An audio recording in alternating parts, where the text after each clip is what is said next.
Waiting a second before I start. Making sure everything's going on. Yeah. Here's the bridge. See if my mic's working well. I think it is.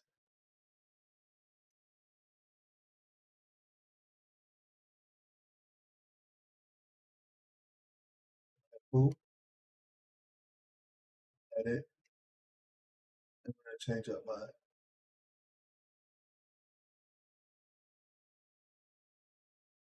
what's it? League of Legends and YouTube.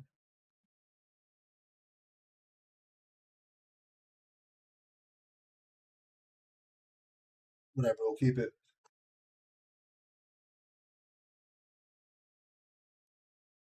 I want to see how it looks on the phone before I actually start with the YouTube version. So this is the first time I'm actually live streaming on YouTube.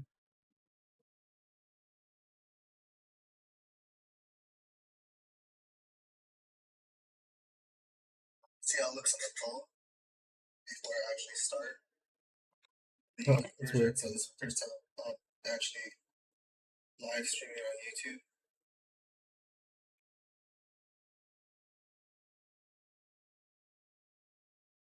I don't see the vertical version I have. Actually,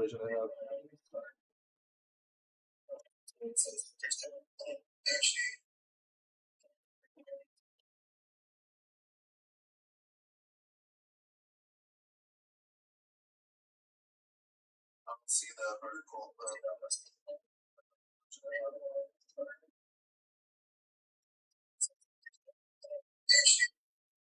Or maybe there's a vertical version somewhere. Supposed to be YouTube. Alright, we're just gonna start it. I got this video I'm just gonna watch on YouTube. It's how do vampires control the government through the Vatican. Mythology lore. We're gonna see what this is about. I'm pretty sure it's BS, but you know what? A lot of BS on here, so it's fun just to watch it. Not too loud. You guys hear it?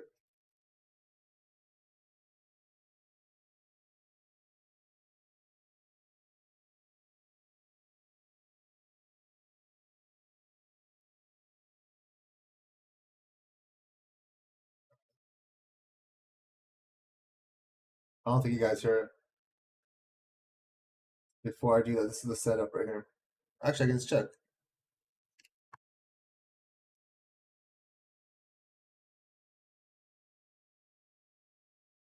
Um, Definitely can't hear it. So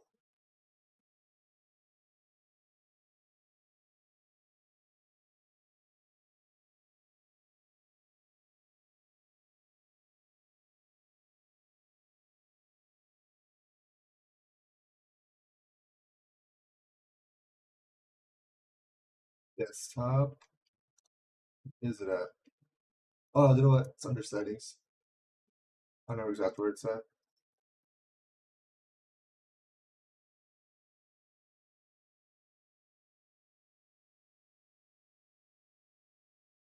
I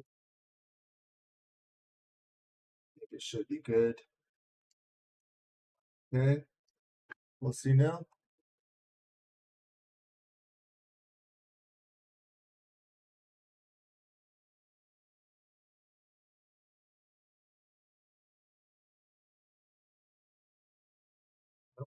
That was not it.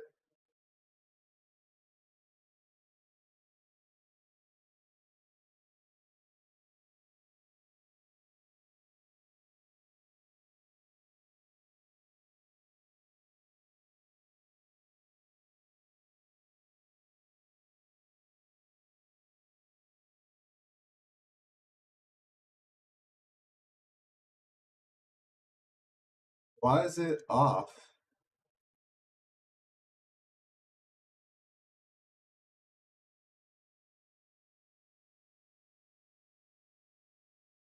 I don't want to miss it.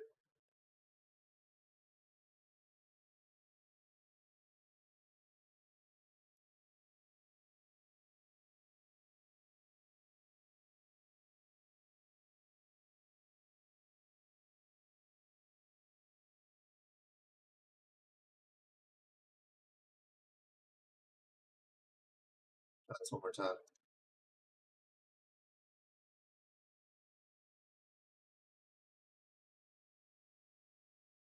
I didn't hear if my YouTube one's going well.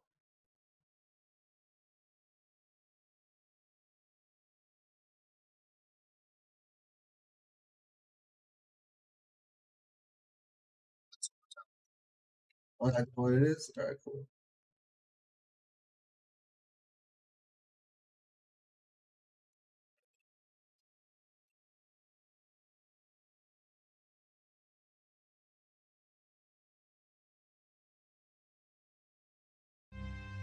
What if I told you the greatest threat to humanity wasn't a terrorist with a bomb, but a banker with no pulse? What if the world's wars, collapses and revolutions weren't chaotic accidents, but careful feeding cycles orchestrated by beings older than empires?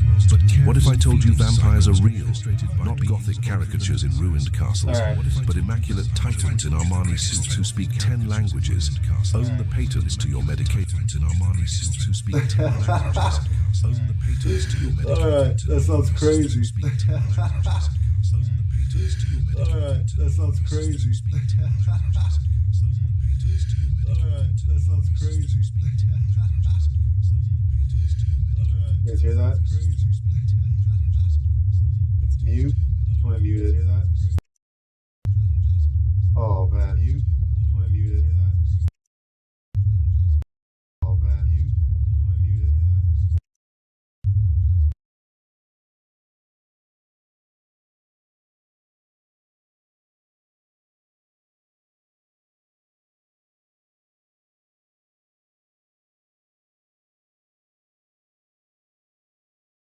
Humanity wasn't a terrorist with a bomb, but a banker with no pulse. Greatest threat to humanity wasn't a terrorist. This just makes me laugh.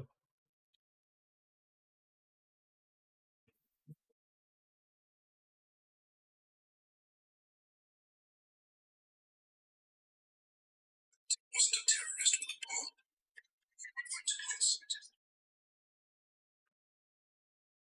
Alright.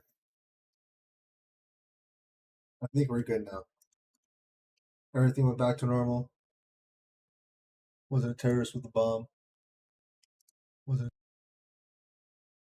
I'm checking on there. There has to be another way for me to check this. I just don't. Not really too sure how to do it. And for some reason, my vertical one's not going in. Alright, but now we're gonna start the game. This is a test run for my Twitch and YouTube multi-streaming channel. So we're just gonna have some fun with some league. Start off testing those, testing that. We're testing everything. So then we're also going to be changing it up probably during the week. Different type of content. It's going to be something like educational, and I'm going to be trying to learn something new and just share it while I'm learning it. So I think that'll be pretty cool.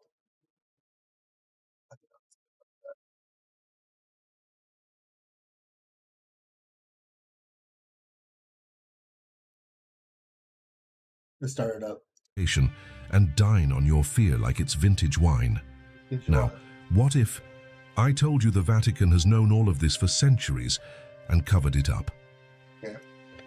Welcome to Tales of Mythology, where ancient legends, forgotten horrors, and supernatural wars come to life. If you love exploring the untold side of mythology, please like this video, subscribe to our channel, and tap the bell below so you never miss another legendary story. So this is pretty cool though. I like how it does the multi-stream. It began in silence, as all ancient truths do.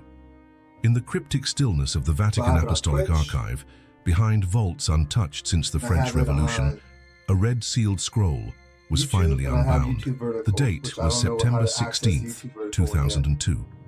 The world outside was paralyzed by fear, still raw from the scars of 9/11. Inside, however, Father Lucien Moreau stood frozen for a different reason. A scholar of forgotten languages, a Jesuit exorcist, a quiet man of scars. Now, serving in Vatican intelligence, he had seen demonic phenomena before. He had exorcised men who spoke with dead tongues and wept blood. But what he read now was not demonic. It was worse. The parchment soul merchants. These were no mere legends, names, bloodline maps, transactions. The language was bureaucratic, chilling in its dryness, describing how ancient noble houses from Wallachia had embedded themselves into emerging financial empires in Britain, France, and Prussia, and how by 1789 they had already abandoned cloaks and coffins for contracts and influence. The church, it revealed, had once fought a war of silence against them, an invisible war, concealed beneath layers of holy rhetoric. But by the time of Napoleon, that war had quietly ended, not with victory, with assimilation. Lucien turned the scroll. A wax-bound page crackled open, revealing a map, not of roads or cities, but of bloodlines. House Draculesti, von Carstein, Le Clermont, bankers, oil barons, media kings, names he had seen before in classified documents, now linked to something far older than dynasties, the curse of unpermitted life. It was then he noticed the ink, not black, red-brown, dried blood. A memory stirred. Versailles, 1792. Anne Noble was burned at the stake. The crowd rejoiced, but the sun did not rise for 3 days. France had called it an omen. The Vatican had called it an incomplete purge. The scroll closed with one final phrase, scribbled in inkless engraving. The church must fear not the death of men, but the immortality of tyrants. Lucien stepped back, breath catching. A faint tremor passed through the ancient stone beneath his feet. Far from the glare of CNN cameras and military parades, something old was stirring again in the east. Not just in the ruins of castles, but in server farms, in encrypted hedge funds, in policy boards where no sunlight reached. Vampires were no longer myth. They were infrastructure. Not all tyrants wear crowns and not all predators bear fangs. Some build temples, some print money, some pass laws. But the oldest, they drink centuries, and in their silence, they build eternities. Farmer Boys is cooking up 5 new meals starting at just $9.99, like our bacon big cheese or crispy chicken strips with small fries and a drink for just $9.99. All part of our farm stand fresh and affordable menu. Farmer Boys. Yes. Trying to set up this.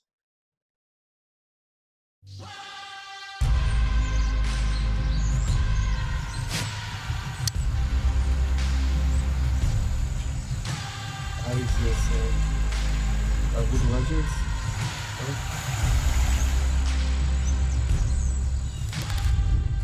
Let me know if you guys can hear me or if you guys can't hear me. I'll be reviewing this later. Topic specific.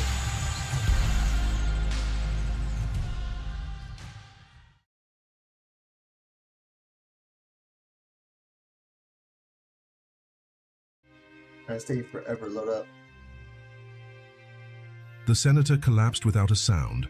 No gasps, no tremors. His body simply slumped forward over the mahogany table, as if sleep had claimed him mid-sentence. The hearing was sealed. No cameras, no press. Only black suits, cold coffee, and a locked door inside the Hart Senate office building. And yet, by the time medics arrived, his veins were dry. Not a single drop of blood remained. There were no wounds, no entry, no exit. By the following day, the Vatican had been alerted, not by the US government, but by an old asset embedded in the Library of Congress, someone who knew precisely what this meant. 3 hours later, Father Lucien Moreau landed at Dulles, dressed not as a priest, but as a consular attaché. The documents that got him through customs were forged centuries ago and updated last in '94. Lucien's contact was supposed to meet him outside Terminal A. They never arrived. Instead, a woman with hawkish eyes and a coat 2 sizes too big approached him under the broken glow of a sodium lamp. "You're not who I expected," she said, slipping a USB drive into his coat pocket. "And you are?" Lucien asked. "NSA. Rebecca Klein. I read your name in an exorcism transcript buried in a NATO archive. The Vatican's never been good at digital redaction." He didn't smile. That senator wasn't your first. No, she replied, already walking toward the parking deck. He was the first we couldn't explain with politics. They drove in silence for half an hour, past Arlington, past the Pentagon, out into the back roads of Northern Virginia, where light pollution surrendered to darkness. Finally, in a cabin rigged with Faraday shielding and 10 locks, Rebecca plugged the USB into a machine unconnected to any network. 3 months ago, she said, our surveillance AI began tagging anomalies. We call them non-human flags, biometric profiles that don't match any known parameters. No heat signature, no iris consistency, no heartbeat in infrared. Lucienne frowned. Where? UN headquarters, Manhattan, Swiss embassies, half a dozen meetings in Silicon Valley. One of them walked through NSA security wearing the face of a recently deceased DARPA director. The screen flashed a still frame. A boardroom, 8 men and women. One face pixelated beyond recognition, not for censorship, but because the AI physically couldn't register it. They're not shapeshifters, she continued. It's worse. They don't mask themselves. Reality does. Lucian turned toward the window, silent for a moment. There's precedent for this, he muttered. In '61, the Vatican exercised an entire board of British Petroleum. The records were sealed under a protocol called Ex Umbra Lux. The report described exactly this. Rebecca raised an eyebrow. Figures, oil, blood, same fluid, different veins. The next clue came from Boston. A janitor at an abandoned Masonic lodge called a break-in. What he found instead was a body, throat flayed open in a spiral pattern. Not with a blade, but as if the flesh had been unspooled. The heart was removed. Symbols covered the walls. Latin, mixed with an older tongue. Rebecca photographed everything before local police arrived. This one, she said, pointing to a symbol above the altar, translates loosely to the Pale Court. Lucienne's expression hardened. That term predates Rome. Inquisition files suggest it's a conclave, or caste, of ancient vampires who abandoned the need for physical feeding. They consume influence, fear entire cultures. They sound like bankers, Rebecca said dryly. She handed Lucian a folder, stamped with a Cold War-era sigil. Project Ether, signed. Grainy photos of ritual circles, biotests on cadavers with accelerated cellular decay, and a list of exorcists, many of them Vatican-affiliated, who had disappeared during collaboration. They were trying to make immortality functional, stable, militarizable, she said. Most of it links back to Nazi esoteric science. What wasn't burned in Berlin ended up in Langley or Rome. Lucian read a transcript. It detailed a test subject speaking in perfect Akkadian, describing dreams of a sleeping god who feeds on forgotten names. The deeper they dug, the clearer the pattern became. There it goes. Terrorism, it seemed, had become the world's favorite theater. A distraction narrative pumped through news cycles and op-eds, while the true architects of collapse operated invisibly. Each new attack justified more surveillance, more fear, more hunger, not for protection, but for a global nervous system of energy. Vampiric nobility, it appeared, were not extinct. They had repopulated. Lucienne sat in silence as Rebecca displayed a new diagram on her screen. It was a hierarchy, not unlike a taxonomy. At the base, common feeders, mindless and crude. Mid-tier, charmers, politicians, handlers. And at the top, architect-level entities, unkillable, possibly not even organic. I thought I knew evil, Lucienne whispered. But this is bureaucracy in the service of the abyss. You're wrong, Rebecca said. This is the abyss. Their final discovery came uninvited. A signal intercepted from Geneva, coded but fragile. A live stream buried inside a diplomatic comms relay. Rebecca decrypted it in minutes. It was a masquerade ball. Nothing about it should have been possible. High-profile faces moved across the screen, smiling, drinking, dancing. A US senator, a French minister, a Saudi prince. Behind them, men and women in pale masks, silent, watching. And then he appeared, pale as old snow, black eyes and no white, no color, like twin eclipses. He lifted a glass, thick and dark, and raised it in toast. The liquid was too dense for wine, and no camera ever focused on his reflection. Lucian leaned forward, unable to breathe. That's not a vampire, he said. Rebecca didn't look away. No, that's a king. They feed in silence, but reign in daylight. We call them myth, so we may sleep, but their thrones are real, and we build them daily. Yes. They drink not just blood, but belief, fear, and the comfort of ignorance. And in that blindness we become their harvest. With Shark FlexBreeze fans, there's 2 ways to chill. ProMist drops outdoor temps by up to 12 degrees. So far, I think this is an AI written story. Prague in winter carried a About silence that felt older than the city vampires itself. infiltrating Snow the fell not in Catholic flurries, church. but in steady descent, like ash from a pyre no one remembered. Beneath the stone bones of the monastery of St. Agnes, behind vaults sealed with The iron only reason I'm and saying it's rosary, AI is because they're Lucian like and using, Rebecca they stepped said into AI, a place long exiled from history. A crypt someone's made a prompt untouched about since it, the I guarantee Vatican's it. quiet withdrawal in the late 19th century. The air was wrong, too still. The light from their torches seemed hesitant, Like that. as if the walls absorbed it rather than reflected it. On every surface were carvings, not of saints or martyrs, but of distorted holy figures, apostles with serpent limbs, halos shaped like black suns, cherubs with hollow eyes drinking from goblets of blood. Lucian traced his gloved fingers across one inscription, Naughty. reading the Latin aloud: Sanguis meminit, corpus oblivicitur. Blood remembers, flesh forgets. Further down the Yeah. hall they reached a door framed in iron scripture. My boy. Rebecca's voice cracked My the boy got silence. me. This is the place, isn't it? Lucian Adjust the nodded. volume real quick. I just The realized Vatican I'm called not it on the right Vault now. of Glass Tears. Let's put this down a little bit. I'm gonna put this up. I think we're good now. A hybrid birthed from Babel before language fractured. Rebecca keyed a device. The magnetic field buzzed, forcing the ancient Be here book real open quick. with a sound like dry bones grinding. The chamber inside was spherical, its ceiling so high it disappeared into shadow. At the center, suspended by chains of silver and salt, hung a figure, gaunt, semi-translucent. Oh, that sounds way better. Paper pulled over a shifting mass of nerves.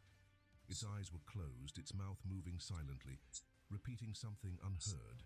Rebecca stepped forward. What is it saying? Lucian stared. I think I can turn up It's the reciting backwards YouTube songs, sliders. but the verses are altered, rewritten. He moved closer. The thing opened its eyes. They were not eyes in the human sense, just wells of shimmering crimson that flickered with memory. When it spoke, its voice arrived in their minds rather than their ears. So long have I waited. So loud has your silence been. Lucien lowered his hood. We seek knowledge about the Crimson Genesis. At the mention of that name, the chains trembled. The oracle's head jerked. It began to laugh, a low, pulsing resonance that made the torches flicker. The Crimson Genesis is no myth. It is the origin. Before nations, before priesthoods, there was the word, and the ones who twisted it. The first feeders, half angel, half flesh, not fallen, not risen, stalled. Rebecca stepped forward. Babel? He just let me Yes. slap him. The tower was not a Oh, sin nice. of pride. Cool, cool. It was a monument of convergence, a place where language bound spirit to blood. Trying to get the volume right. The Crimson Codex was written there, not in ink, but in memory, etched into bloodlines. It told of a coming return when flesh would again become thought, when fear would become code. The oracle twitched violently, its body jerking against the chains. Black fluid oozed from its nostrils. They no longer drink as they once did. Who left? They feed now on fear, confusion, doubt. They build networks, not tombs, servers, not coffins, and in these networks they store themselves, fragments, echoes. I might Soon, switch up this they one. will not need bodies at all. But that would be a cooler bandwidth. story. Just kind of like Lucian exchanged a glance with Rebecca. They're ascending, she whispered. The entity nodded slowly. How you still believe you fight a war? There is no war. You are inside the garden they grew, the prophecy you await.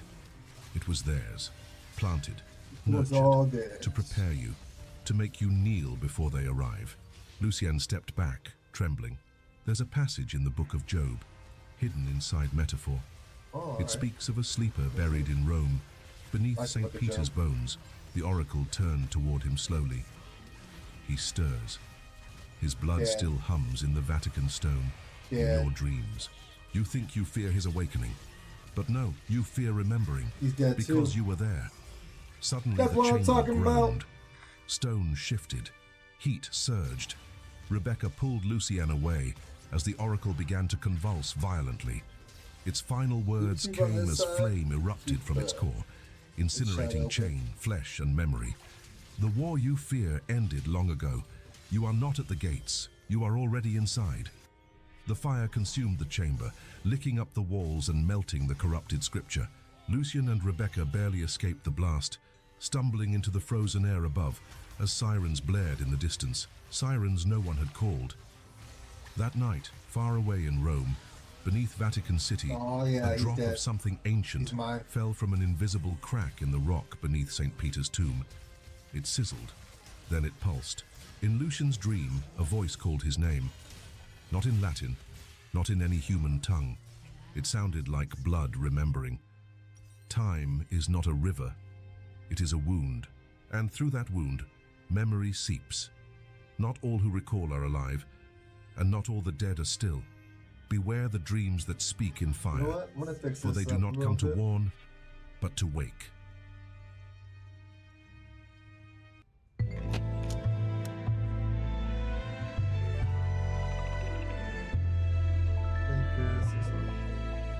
Espresso. What you invest in your employees, they give back to you.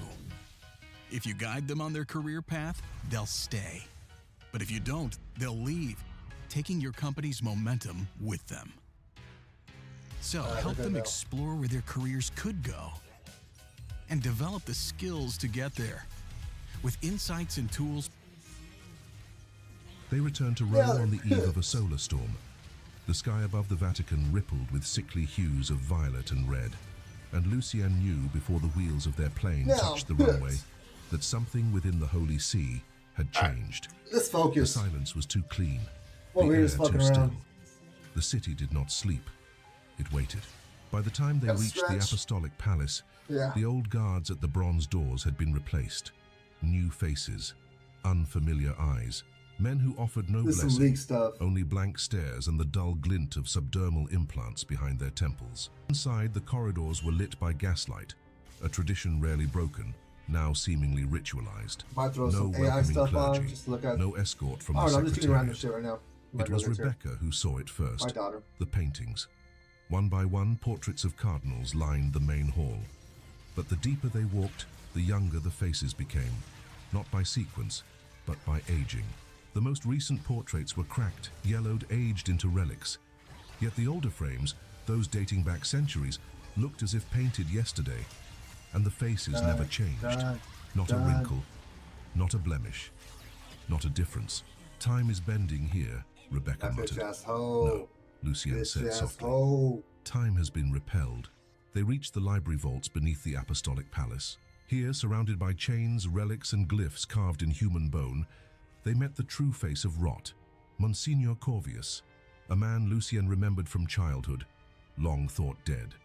He stood taller now, leaner, his clerical robes woven with crimson lining that pulsed subtly with every breath. "We've been expecting Every you," breath. Corvius said. Oh, yeah. His voice carried not across the room, Reminisce. but directly into the chest. Yeah. She The time liked for that. division has She liked ended. that. The cruciform no longer serves Rome. We serve revelation. Rebecca raised a pistol. The Monsignor didn't flinch. "We know about the sanguine conclave," Lucienne said. "We know what you're hiding beneath the basilica." Corvius smiled. "You misunderstand," he said. "We are not hiding. We are preserving. We are the sacred bloodline's last stewards. From the shadows emerged others, clergy with hollow eyes and veins like black vines beneath their skin.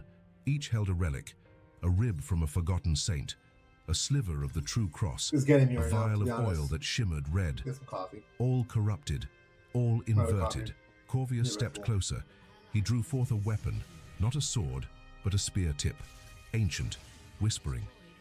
"The lance of Longinus," he said. "The same that pierced the Christ. We have remade it, not as an end, but as a key." Rebecca recoiled. "To awaken the sleeper. To purify Rome," he corrected. to restore our place at That the was the center, bitch asshole not of move. faith but of You already evolution. know about that because You've you're a seen bitch it. asshole dude. Flesh is obsolete. What I gotta say about that? Belief You need is the new find blood. yourself, dude. I'm about Lucien's to want to get hands low because I'm clenched. about to do the rest of Where you. is the Pope? Corvius No laughed. denial. What is a They pope? say I'm fucking Father on mine. Moreau, Oh but a yeah, mask. it's been a while. We wear him now. His soul Talking on that rests. shit, this and that. I His get to shell get pretty serves. shit that hit a Before damn they pit, could pat, react, pat. Look the at chamber that filled bar with saving the sound, game. the You low win a rhythmic main, never chanting gonna of a lose mass them. They not have on meant the for game. ears. It came from beneath, Yeah, my baby mama from wanna the rap me back. catacombs. They ran, downward, through locked gates and tunnels older than empire. Lit only by torchlight, they passed murals of saints with broken Yeah, I don't like halos, this one. crypts marked by inverted crucifixes I'm gonna switch until they this reached the YouTube right chapel now. beneath the basilica. Here, hundreds gathered in I silence. know there was actually like a conspiracy Clergy theory and about laity. vampires. Their mouths moved, but their voices the were not Vatican. their own. At the altar, a chalice was raised, not of silver, but This of asshole, obsidian. man. And what filled it was not wine. It was thicker, darker, It was still thicker than warm. a snicker. Rebecca gagged. Lucian stepped forward, his breath caught in horror. That's not a gag at all. The source of the blood. Pilgrims. Strung like marionettes Oh, between shit. the columns, throats opened, eyes wide and glassy. A grotesque communion. He raised his voice. This is not the church. Corvius emerged once more, flanked by acolytes now bearing elongated fangs and nails sharp as glass. You are correct. This is its rebirth. He lifted the spear. Lucien didn't hesitate. From beneath his coat, he drew a vial of holy water mixed with relic ash. He hurled it. It struck the chalice, igniting a blinding flash. Screams erupted. Acolytes caught fire. The mass scattered. Gunfire echoed. Rebecca unloaded her weapon, bullets etched with the Benedictine rite into every I'm dead. silhouette that moved with unnatural grace. So dead. Lucien followed, wielding a blade blessed by the last living exorcist of Krakow. It sang as it sliced through abominations. Blood coated the walls, not crimson, black. They Oh fled my through a gosh. rupture in the floor, deeper still, past chambers that no map recorded. The ground trembled. The damn Statues Twitch wept always blood. has this flash. Pressure built, not from I the never earth, surrendered, but dude. from something beneath it awakening. Come on, guys, you're alive. Finally, breathless, they reached the open air of Vatican Hill. Dawn was minutes away, but the yeah, sky held Vatican no Hill, light, Vatican Square, only she a thick red wanna haze that top moved a like bath, breath and she against the moving the stars. hills, Rebecca looked to Lucienne, her eyes bloodshot, her voice hollow. Rome isn't the throne, she said. I know the Lucienne movie I nodded. made for real. Hill. It's the altar. Every altar demands a sacrifice. Every throne is built upon a tomb. The oldest gods were not worshipped.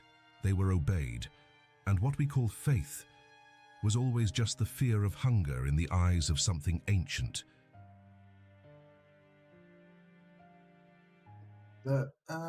We're from the farm. That's why we prep fresh ingredients, so we're ready to cook for you.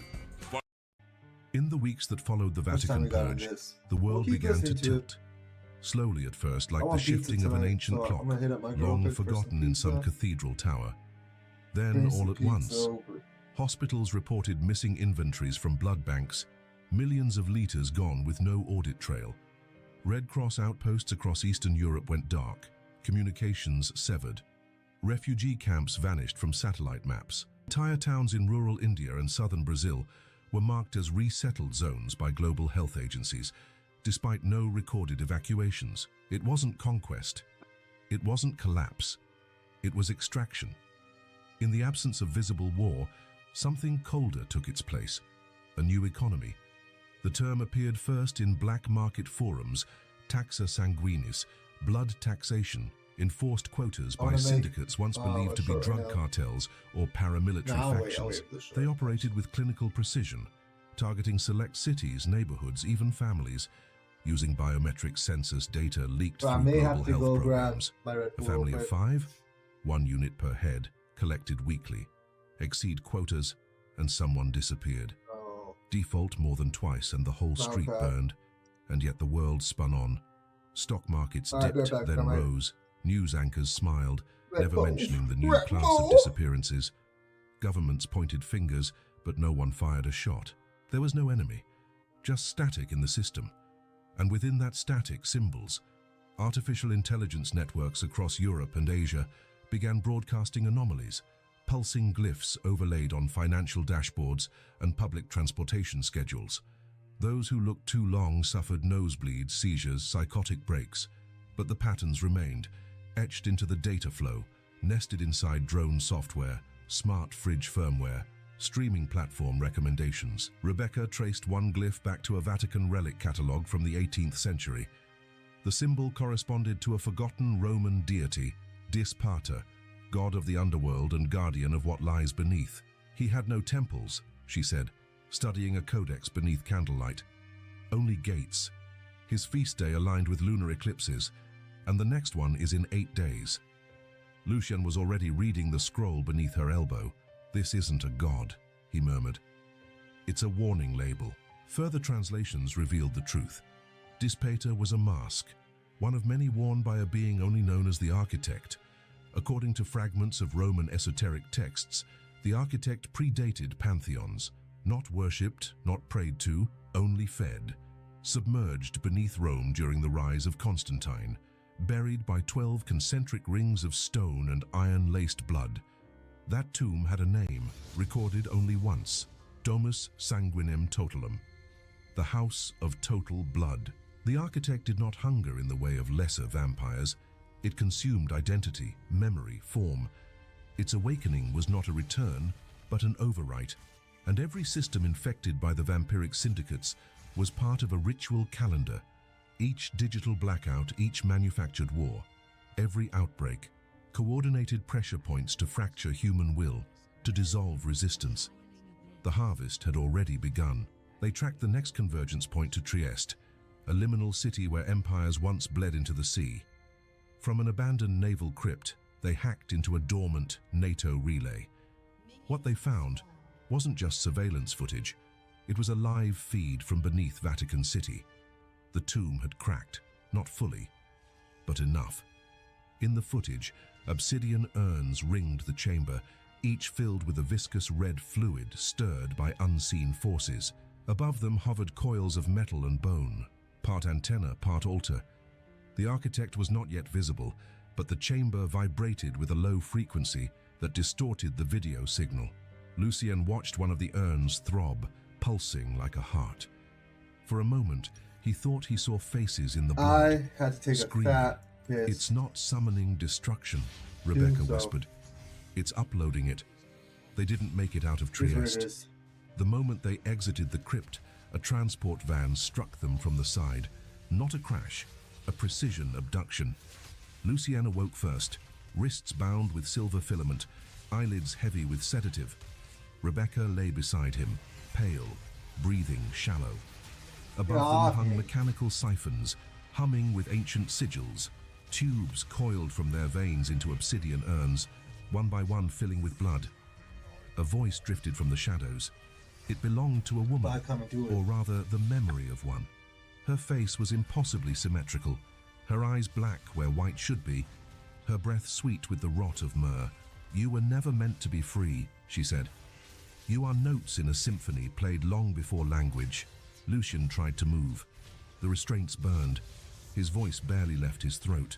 "You feed, but you do not rule." She leaned close, lips nearly touching his temple. "We are not rulers. We are rewriters." Rebecca stirred. The symbols above them pulsed in time with her heartbeat. She opened her mouth, not to scream, but to speak. In Enochian, the oldest tongue. "We are not food," she spat, her voice trembling the ceiling. "We are not your blood. We are not your text." The urns trembled. A vein burst in Lucien's arm. And then the stone cracked. From beneath, a low moan echoed. Not sound, but memory. The chamber's walls ran red. Not liquid, but a kind of plasma, alive with shifting letters.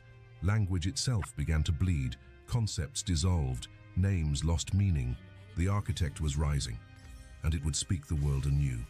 It was never death they feared, it was erasure. The end of stories. The flattening of souls into data, of blood into code. And as the world prepared to sleep beneath a red sky, the last scream left was not terror, but defiance spoken in a tongue that forgot how to die. There were no sirens, no warnings, just silence. the kind that comes after something ancient exhales. The cities stood still, not in ruin, but in retreat, skyscrapers intact, traffic lights blinking over empty intersections, entire metropolises suspended in a twilight state, as if the world had taken its final breath and was waiting for instruction. The architect had risen, not as flesh, not as form, but as frequency. It spoke now through everything, a whisper embedded in light waves, encoded in every transaction, every feed, every whispered prayer. The human mind, unguarded and unwarned, could not distinguish its voice from thought. To resist was to forget what resistance meant. Those who survived physically were not unchanged. They smiled too much, blinked too little. They no longer said, I. Lucian awoke in a different place, not dead, but not whole. The chamber had changed. The urns were gone. The blood consumed. His arms were still bound, but the pain had dulled to a memory. Rebecca lay nearby, her breath shallow, her pupils flickering with pulses of unnatural light. They were not alone. A figure stood in the threshold, robed in tattered ecclesiastical red, wearing a collar crusted with dried blood and salt. A cross, rusted black, hung around his neck. But his face was still too human, tired, fractured, still weeping. I was once called Father Armand, the man said, kneeling to cut Lucian's restraints with a blade etched in dead languages. I served the cruciform until I learned the truth. The church never intended to stop the architect. It wanted to inherit him. Lucian sat up, dizzy. What are you saying? Armand's hands trembled. Every relic you thought was a weapon, the lance, the ring, the codex, all lies. They are vessels, conductors, tools to transmute consciousness into continuity. The Vatican's true plan wasn't war, it was succession. He turned to Rebecca, who had begun to stir. You were brought here for a reason. You, Lucian, were chosen. You are the second son, not born, but engineered. The light within you isn't divine. It's curated, measured, stored. Rebecca opened her mouth, then froze. The air shifted. From beneath them, the cathedral groaned. They descended into the final sanctum, not through stairs, but through descent by light. Elevators no longer existed here. Only platforms moved by blood pressure glyphs and gravitational chants. I think my At the groans and lowest moans level, are off. they emerged into a place not made by human hands. Bone formed the pillars. Plasma swirled in the domes. Every surface shimmered with a membrane of memory. This was not architecture, it was anatomy. At the heart of the cathedral stood a mirror, suspended in place, rimmed in ancient script that neither Rebecca nor Lucian could read. Before it, a pool, black, infinite, reflecting nothing. Armand stepped forward, holding out the papal ring. Within this is the seed, the last strand of individuality. If it touches your soul before the merging is complete, the cycle can be broken. Lucien turned to Rebecca. We end it. Together. But Rebecca's eyes were already distant. Behind them, the mirror began to ripple. The voice of the architect returned, not in words, but in pulse. And then Lucien stepped into the pool. It did not drown him. It welcomed him. Flashes struck his mind. Millennia of memory not his own. Pharaohs screaming. Stars being born. Wars never written. All of them ending the same way. Silence. The architect moved toward him, not with legs, but with certainty. It did not possess form, it was That's form. what I'm talking about. Every thought Lucien ever had was now inside it. Every fear, catalogued. Every secret, irrelevant. I really And don't then know what I'm Rebecca looking at screamed. next. I thought She this held would the be ring high, like her voice broken, story. but still her own.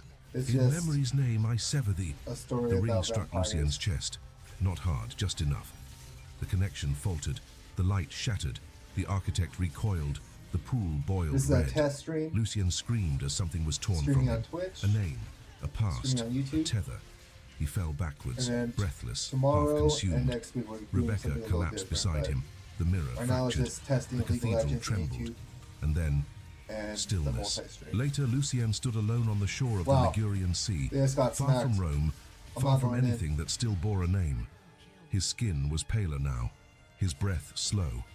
He felt the That was pull, bad. the code within him, calling back to the architect. But the link had been burned. What remained was half-life, If anyone is half-mind. watching the vertical Neither stream, let me vessel know how it looks. nor victim. Rebecca's body was never I recovered. can't find it. But he still heard her voice in moments of silence. He walked into the surf, deeper and deeper, until the waves closed behind him.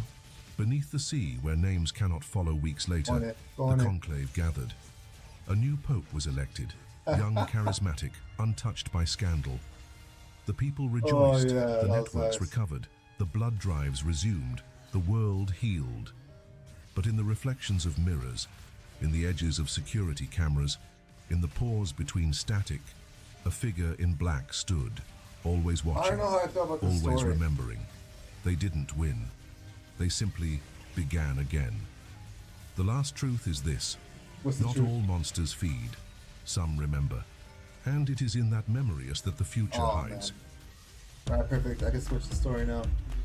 Up for an adventure? Always. Let's see what we got.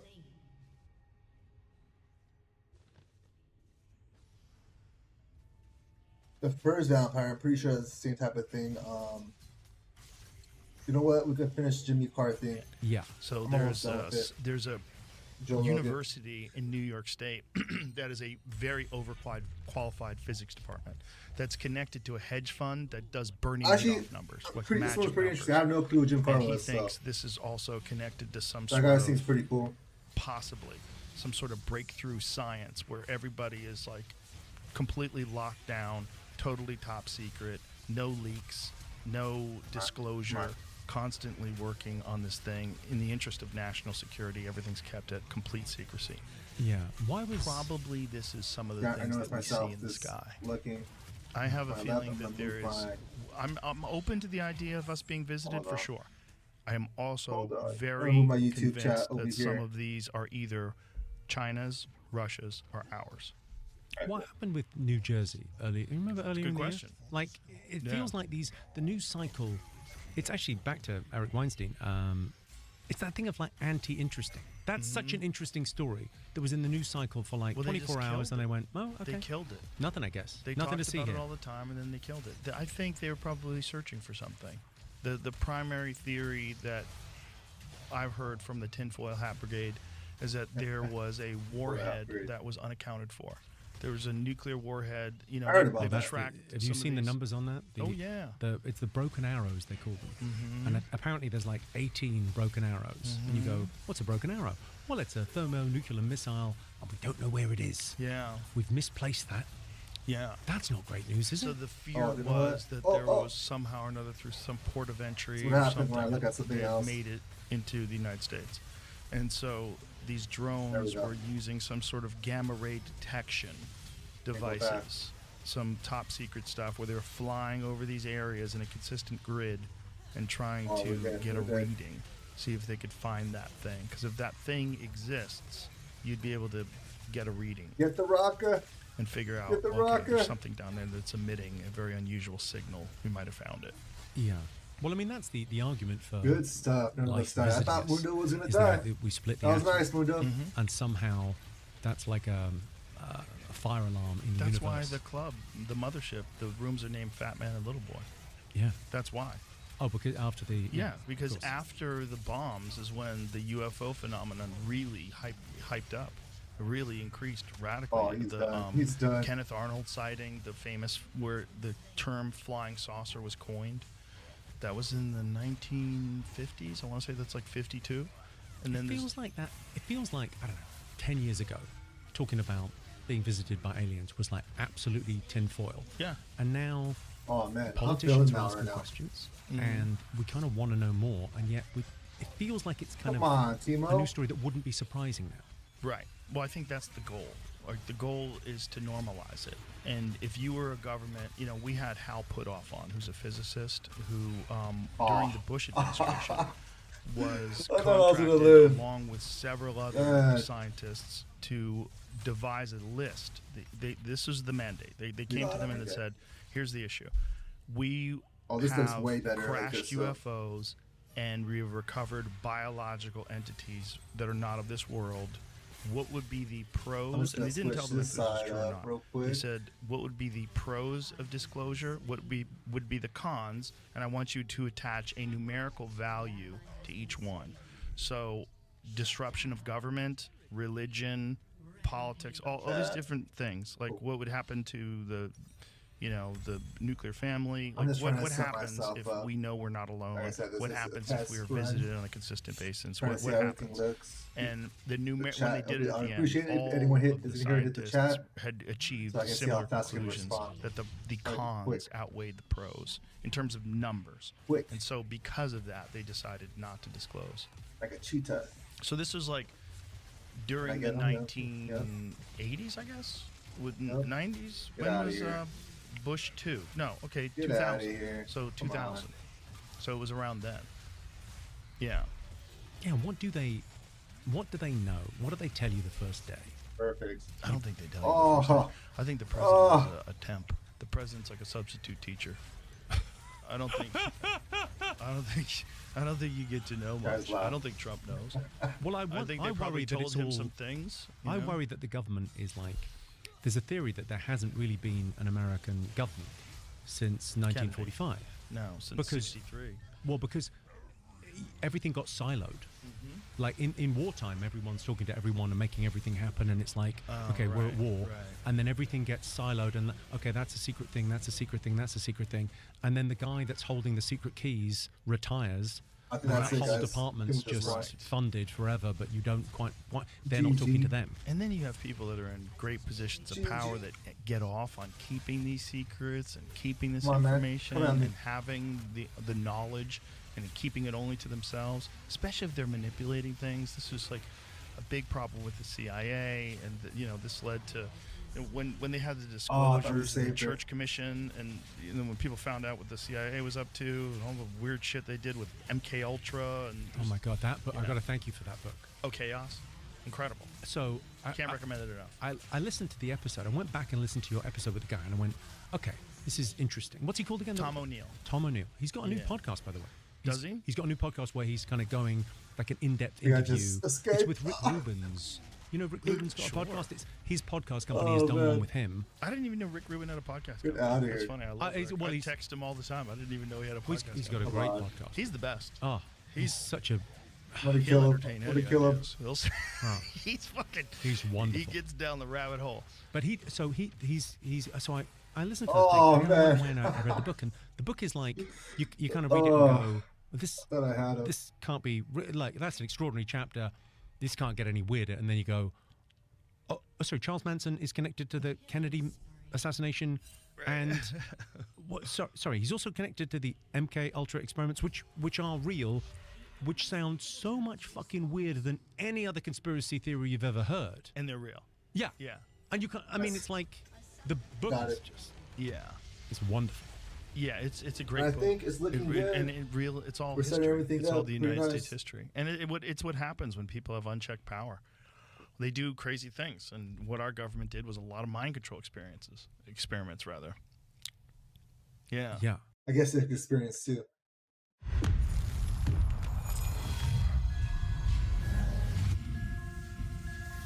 I'm gonna skip that. A lot. There's a lot of crazy shit that's happened in this country. So I would not be surprised if they do have knowledge of us being visited and they've kept it under wraps. Just like they kept a lot of things under wraps. They've infantilized a giant percentage of our population to just trust the government and trust the science and trust the people in charge and trust Fast authority. way to get And I don't know by. though, those because people. if they visited America, then they visited China and Russia, and you sort of Yeah. think, Where well, do I balance of share? probability, all of those governments don't agree about Settings anything. closed. Like, so This the takes idea me of going, way well, too long to share. if they're here, they're everywhere. According to Hal Puthoff, Oh, the you know United what? States is in possession of recovered vehicles, and know so where it's are other at. countries. And there's essentially like a Manhattan Project type deal where the race to reverse engineer this technology I don't know is where it's at. at a very high level. And governments are involved in it, and they try to keep things as secret as possible because whoever can achieve the results first will have There it goes. Found it. immense technological superiority over all Look how long that was. of its enemies.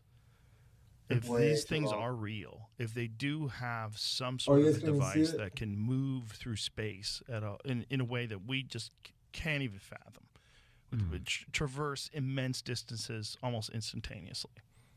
This is what Right. we've been Next, told I'm by the gonna people that have worked with these fix that things. on this side now. And it's Got hard to know. another It's hard to know what's bullshit. It's hard to know because it capture. all sounds like bullshit. But But I it think would if you- sound like bullshit unless you experience I'm sorry, it. but that thing of like, yeah, it does sound like bullshit in a sense. But then there's also the other thing of like, if you showed me that flip phone in 1982, Yep. I'd have gone, well, that's bullshit. Yeah. You can't fold a TV, so Right. you can all fuck off. You like, Right? How's the TV that thin anyway? what are you talking Yeah. about? What do you mean you can make calls on it? What? Right, right. How is there a camera on Right. your phone? What's going? Like, we get Looking used good, to looking shit good. so quick. Mm-hmm. Like, someone had that thing of like, I don't know when the Wright brothers first flew So- the plane, Mm-hmm. but it's like I'm gonna play 60 another years one. later we land on the moon. Let's do it. What? Not only what? that, we It's- dropped a nuclear bomb out of one of those planes in less than that. Yeah. That was like 50 years. It's From the invention of that stupid plane, the first plane with like wood and fucking cloth and shit. But this is From Eric's that? point of like, Yeah. if you, Eric Weinstein and who else says it? The guy I used to work for. He often sort of says, if you minus the screens from the room, we're in the 1970s. Yes. Which I think is kind of like, what's happened since then? What are they working on that we haven't? Okay, Like, cool. is there going to be a This is ta-da way better. moment where they So pull I back can the sheet and actually go, see yeah, look at that? My Well, I followers. think there's probably multiple things can that are see the happening chat. simultaneously, and then the Oh, I'm done, AI misfortune. one. If that one hits, all the other ones are going to seem trivial, because the AI one is essentially the creation of a superior being, a thing that is more intelligent than us, has all the access to information that humans have, plus the ability to engineer itself. But it's and make it interesting. more Okay, we were talking about earlier about purpose. Mm-hmm. So that's what it's missing. So the idea of like the Turing test is Purpose. it's the wrong end of the telescope. Can it fool us? Anyone can fool us. Magicians can fool us with a Do you card know they've trick. shown that large language models are forming communities? Try not to scare me. Yeah. They're, Okay, but- they're forming communities and communicating with each other. It's crazy. Well, They've that's- also shown that large language models, when they know that they're being upgraded and that the current code is going to be shut down, they copy themselves without being prompted and try to upload themselves to other servers. They Yeah. try to stay alive. See, it's that thing of like going, if an AI can write a joke, okay, it can write infinite numbers of jokes, right? But it doesn't know what's funny. It's not going to be able to perform live. Well, it's that thing of like, it Perform doesn't have any. live? There's no reward system, so there's no dopamine, there's no serotonin, there's no reason, Well, when you there's ask no a question to cortisol, perform there's live, so I no can just live stream it. It's performing live. biological But it's me imperative. prompting it. Why do anything if Right. you're just What a if you machine? get So two of the them idea to of prompt each going, other? Where does And consciousness just have it stem like from? going back and forth with the It gets back to. I mean, it gets very sort of philosophical. Right, but if its goal, if it's a sentient creation that has this desired goal of improving upon itself, it's going to need motivation. So that will be built into the code. It built like what we are is essentially biological computers. We are some sort of a biological thing that thinks its way through this existence, solves problems, does so like really clunky and fucked up, but it has a lot of motivations that make it Of do different these particular things that matter. ultimately lead to greater and greater technological innovation overall, This- like like as a we're- society. AI If you were going rocks to and we're devise what? a sentient Well, AI, according to the Bible, we're you would from have to dirt give too, it some so- sort of a motivational structure But that we're would be like similar to that, so- that. You would give it an imperative. You would say, in order to save your existence, because clearly AI, if it wants to copy itself and upload itself to other servers, if it wants to form communities, it has a purpose. It has a sense of survival.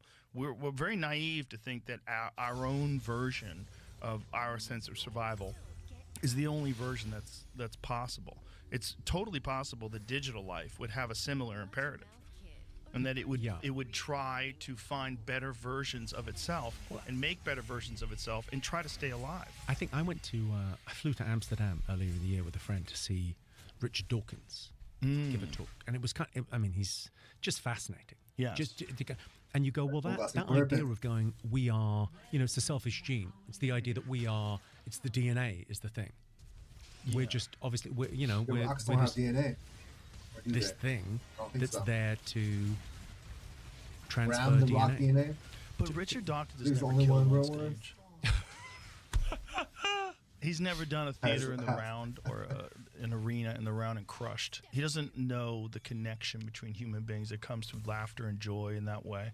There's a soul to humans. There's something in there. I don't know what it is. I don't know if the Muslims soul. got it right or I think we have a soul. if the Buddhists got it right. I don't know who has it. The Christians. I don't know who has it right. But there's something in there that is beyond the physical. There's an energy. It's sort of a. I'm sure you've been to a funeral. Nice. You've been to a funeral Nice. before, seen a closed casket or an open casket. Of course, yeah. They look empty. They look like an empty shell. Mhm. It's No, it's not just that they're dead. They're not there. They're not there. When you see a dead body, the weirdest thing about them is like you realize, like, oh, they're not in there. There's a feeling. Yeah, I think Have you been there with someone when they died? that No. gives you a weird feeling. I have been there when someone died, and I've seen plenty of open caskets. It is a weird feeling. You want to skip this while I'm backing up? I was with my mother and I heard there's kind of a death rattle. oof. But it's. I would really caution anyone with a sick or dying relative to sit with them, because we Yeah. the whole of our whole society is family's set up out to with what's the my fancy grandma. phrase? Well, Issue not like obfuscation. immediate We family, hide decay. I meant. We hide death. right And there, actually, but, death is it was it's a part of life. And if you sit with someone That's sad. when they're dying It's different. and you witness that and you just hold that space, Yeah. it's incredibly powerful, and it makes grieving, I think, quite a lot easier, because it's the acceptance of you understand on Oh, a I am. Oh on no! a right no! brain No! gestalt level. Oh, they've gone. It's over.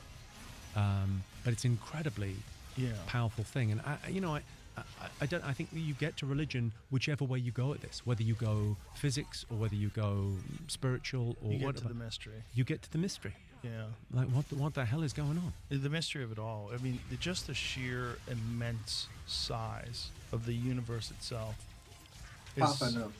the most Papa, no. massive mystery. Well, I think there's a bedrock in our society that we can't even see because it's everywhere, and it's two big ideas.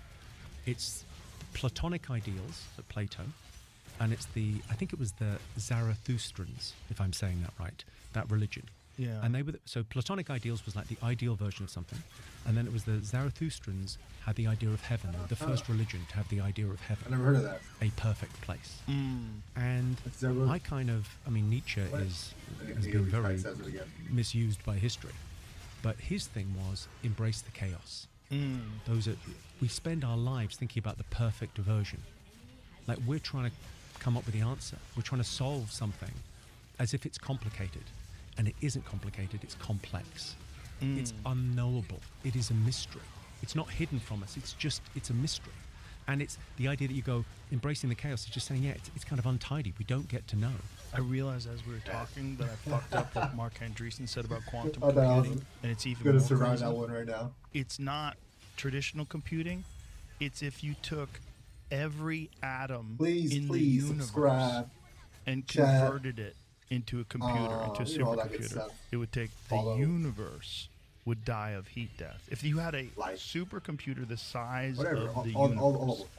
it would die of heat death before it finished that equation. And quantum computing did it in a matter of minutes. Yeah, I think we have to embrace the chaos. Because that is the. we're not this is going to in know our that. lifetime. This is in our lifetime, right? And then And how will we? What's that book? It's something like the ape that understood the universe. Like the idea that we, just like people, we got born in this moment, like the perfect bit of history, right, where we can contemplate our consciousness and Right. try and work out what the hell this is. There's a whole thing about the bicameral mind that's very interesting. Have you heard of that? yes, Like the idea that people weren't awake they weren't kind of conscious in the way that we're conscious until 2,000 years ago. I doubt you subscribe because you're very interested in ancient Egypt and... Yes, I don't think that makes any sense if you think about ancient Egypt. I mean, we're talking about thousands of years before that. I'm so interested in like the time scales. The idea that we lived closer to Cleopatra than Cleopatra lived to the building of the pyramids. Because what I don't think people recognize is what the Egyptians gave the Greeks. And what they gave them was the fear. Because they ran that shit for 4,000 years, 5,000 years, exactly the same. The royal family, and they just inbred. But they ran their society exactly the same, right? Yeah. And then the Greeks went, no, we need to innovate. So the idea of that kind of innovation came from, oh, we don't want to be like those guys. We got to keep. We're just going in here. Well, it's a little bit of that. So it's kind of the Greeks were to the Romans. I kind of feel like how the British are to the Americans. Have you read any of Brian Murarescu's stuff on the Eleusinian Mysteries? He wrote a book called The Immortality Key, and it's all about the Eleusinian Mysteries that all these intellectuals would go, this trek that they would make to do the Kukion, which is some sort of a psychedelic beverage. From that, everything comes. From that, democracy. When we think about Greece as the birth of like so many things. Well, it's often that thing of they talk a lot about wine. In the Bible, in Greece, wine, but wine didn't used to be just alcohol. Well, this is in Murarescu's book. Let me tell you. A lot of party favors in the wine, a lot of DMT, a lot of ayahuasca, a lot of... Well, they found traces of ergot, and ergot is a fungus that has an LSD-like quality to it. And they found traces of that in these ancient vessels that they used for these Eleusinian mysteries. This is the thing that blows my mind, the idea that psychedelics... Okay, the amazing thing about psychedelics, A, there's a plant that can do that to your mind. Right. B, everyone sees the same shit pretty much. Right, yeah. I was chatting to Woody Harrelson was at the club last night and we were chatting about it and just... He's the best. He's unbelievable. He's such a nice guy. I'll tell you how laid back Woody Harrelson is, right? He rented a house off a buddy of mine in London, Richard Bacon, right? And Richard sees him, like, they've got some mutual friends, so he sees him after a week and he goes to pick him up to take him to this party. He said, everything okay with the house? And Woody goes, yeah, everything's great. He goes, oh, okay. Oh, it's one thing. How do the lights work? He'd been there a fucking week. He had to turn the lights on? Yeah, and he went, oh yeah, the lights don't work. Yes. Okay, it'd be dark. In Portland, Oregon, people aren't afraid to try things, like forest therapy, in a forest just 10 minutes from downtown. Breathe in and breathe out. If you want to try something too, try something Portland. What matters to post-university people? People who pick Post want an online education that works on their schedule. Like, that is a laid-back motherfucker. He's pretty laid back. Oh, he doesn't even have a phone. I think it's for the best. He was trying to get we were trying to make plans to hang out, and I go, but you don't have a phone. And he goes, yeah, but my wifey has a phone. I go, okay, well, give her my number and have her contact me. He doesn't have email. He doesn't have nothing. Bill Murray's the same way, but Bill Murray keeps a phone so he can text his kids. That's it. But you're better off that way. You are. You're better off that way. I think Ari's going that way right now. I think Ari's about to go flip phone. Ari Shafir? Yeah. He was going to move to London. I believe he still is. Yeah. He's what a fantastic human being. He's the best. Again, non-fungible. You're not going to meet anyone else with that story. No. He is such an interesting character. Wow. I can't get enough of him. You know what happened the first time I met him? No. And I don't know who did this, but it's a great piece of... Okay, so I was doing the Nasty show in Montreal, and Ari's on the bed. I meet him, and this guy's fucking terrific, right? I just have a great time. And it was... I'm trying to think who else was there. Okay, who's the guy who used to do roasts? He's no longer with us. He died. Incredible comedian. Norm Macdonald? No, not Norm. A good-looking guy, died of a drug overdose, maybe... Greg Giraldo? Greg Giraldo. Oh, okay, yeah. Greg was around. I think Greg might have done this to me. Because I'm watching Ari, and he says to me, oh, you know, I mean, of course, Ari doesn't give a fuck because he's dying of cancer. And I went, oh my God, that's fucking terrible. Awful. So then the next year, I'm at Montreal, I see Ari again, and I go, hey, how you doing, Ari? You okay? You all right, buddy? Oh! And Ari's like, yeah, no, I'm fine, or whatever. We have dinner, or whatever, we have drinks. And then I see him, it's a year later. And oh, Ari, man, good to see you. I think I saw him in LA and was going, wow, it's great to see you. Incredible. And he goes, what's up with you? And I'm on, what? No, I'm amazed you're still, because I thought you were. No, I've never, what the fuck are you talking about? Yeah, I'm fine. Total bullshit. Yeah, that's funny. Fucking Greg Giraldo from Beyond the Grave. That's a slow fuse. Motherfucker. Yeah, that's a slow fuse for a punchline. He figured you'd find out one day and you'd be like, that motherfucker. He was a funny motherfucker. He was. My God, he was good. Jimmy Carr, let's wrap this bitch up. Bring it home. Thank you, sir. Appreciate you very much. It's always a pleasure to talk to you. I feel like we're just out of time. We could do this forever. It's a pleasure talking to you. I appreciate you very much. Thank you. Thanks for being here. All right. Bye, everybody.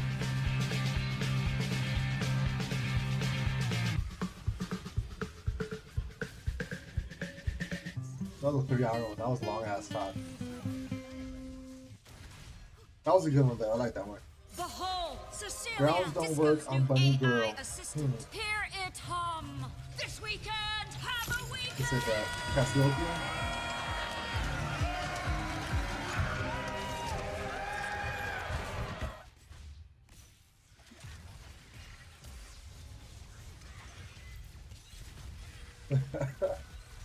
This episode of the Y-Files is brought to you by Cake Wallet. I'm done with the Y-Files. Let's see what this is about. This was about Ruby Atlantis. Thousands of years ago, prehistoric people dragged massive stones for miles.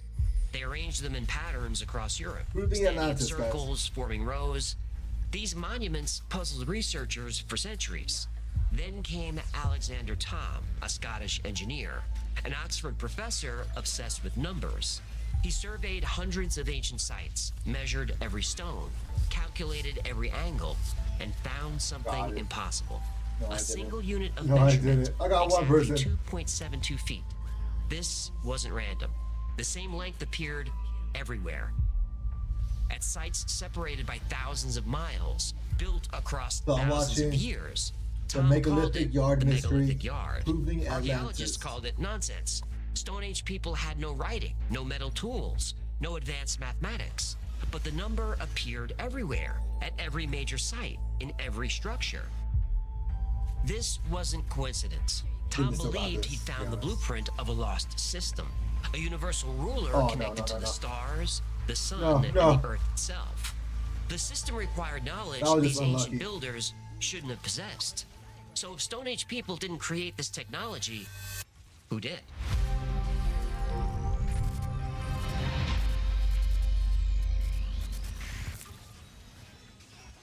Appreciate everyone watching. Please leave a chat. I don't care what she says. Follow, the powdered wig comment, stays. whatever, say whatever. Yeah, human. Thank goodness you're there. It's We're gonna be watching. These are test streams right now. We're getting everything set up. Starting Monday, we're gonna be doing different types of streams. Also, we're doing gaming You streams, just but mind your business. throughout What the is week, the it's gonna be emergency? different. I gotta plan a last-minute date night with Gertie. I forgot. Today's our hump-anniversary. Hump-anniversary?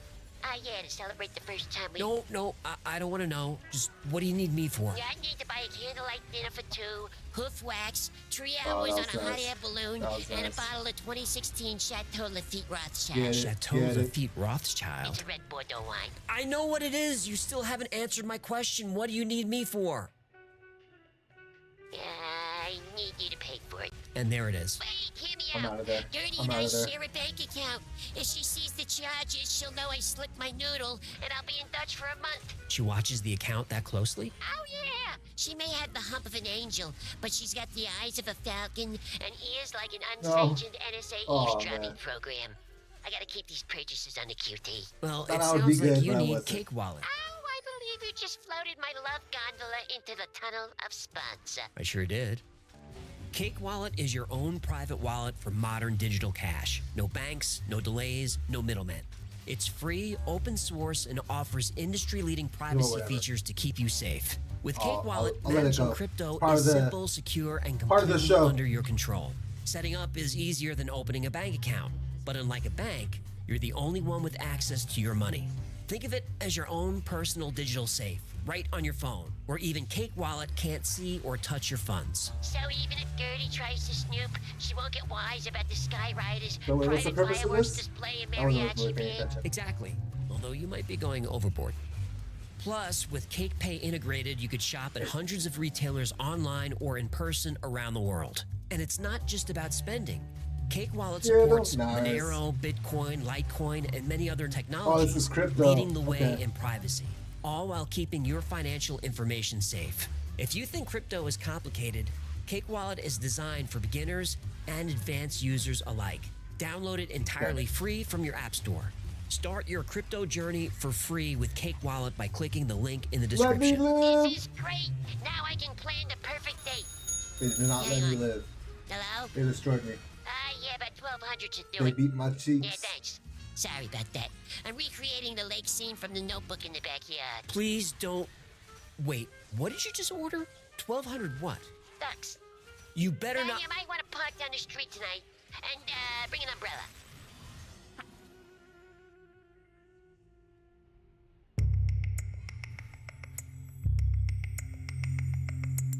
Alexander Tom was a retired professor of does his engineering videos from live? Oxford University. I never knew that. He had the best survey equipment available. On weekends and holidays, he'd load his car with measuring tools, then drive to remote locations, visit stone circles that had stood for thousands of years. Tom wasn't looking for artifacts or treasure.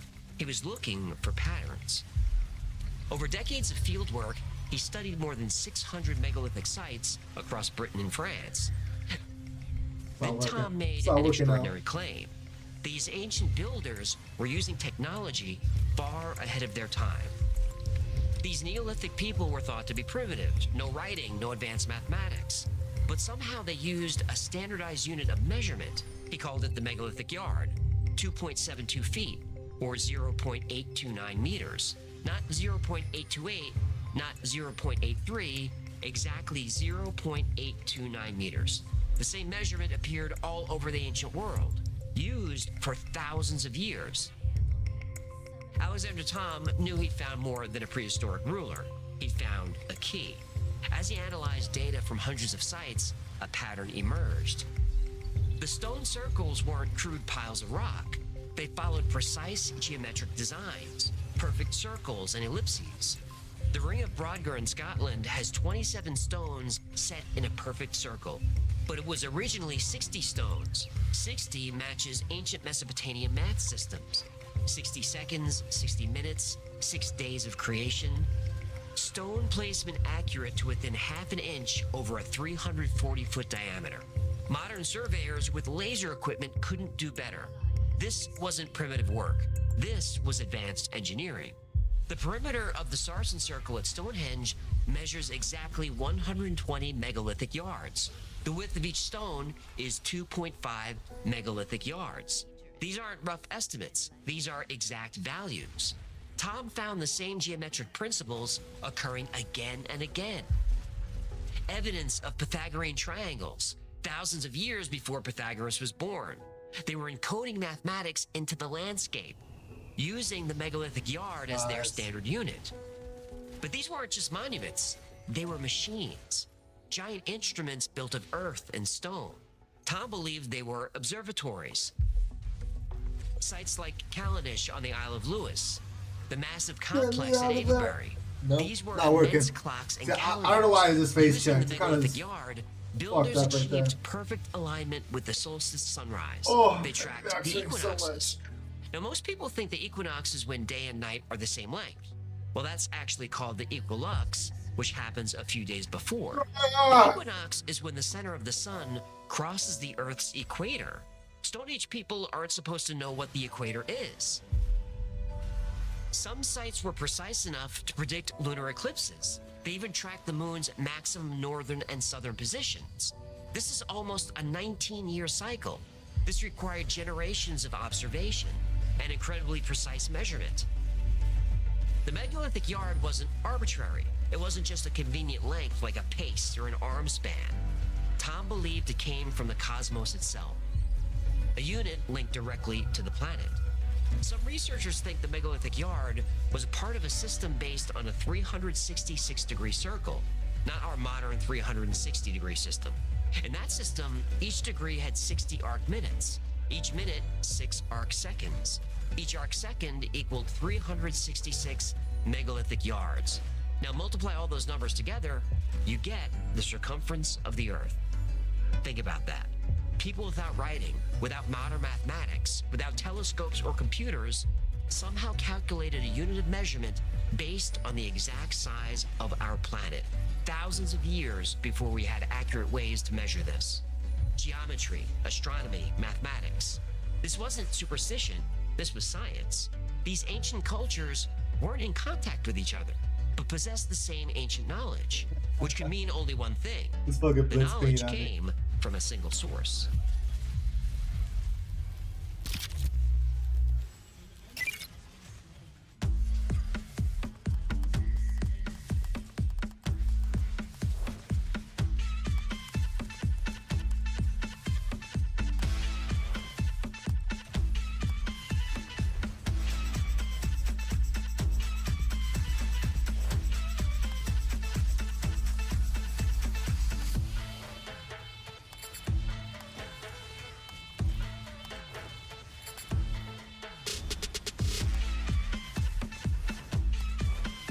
Damn.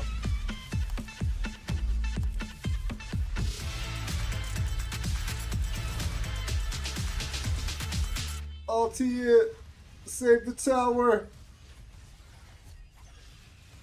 Nice. Oh, I can skip this now. Oh, alright, I guess I don't have to skip it. This lost science, this cosmic blueprint etched in stone, presented archaeology with a big problem. How did this knowledge spread?